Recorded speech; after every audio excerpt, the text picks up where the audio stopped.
Hello అండి. ఎప్పుడు తినే వంటలు మీకు బాగా బోర్ కొట్టేసేసాయా? అయితే ఒక్కసారి మెంతులతో ఈ రసం ట్రై చేసి చూడండి. టేస్ట్ చాలా బాగుంటుంది. దీనికోసం మనం ముందుగా నానబెట్టుకున్న చింతపండు, ఒక ఆనియన్, పచ్చిమిర్చి, టమాటాని కట్ చేసి పక్కన పెట్టుకోవాలి.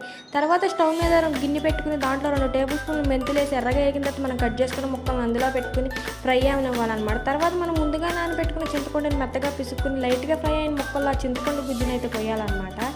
చింతపండు గుజ్జు వేసాక 2 గ్లాసులు వాటర్ పోసుకుని వీటిల్లో మనకి టేస్ట్కి సరిపడా సాల్ట్, కారం వేసుకుని బాగా మరగనివ్వాలన్నమాట. ఈ మెంతుల ఘాటును కొంచెం తగ్గించడం కోసం బెల్లం అయితే కంపల్సరీ అనమాట, అసలు స్కిప్ చేయకండి. ఇలా అన్నీ వేసుకున్న తర్వాత 10 నుంచి 15 నిమిషాలు బాగా మరగనివ్వాలన్నమాట.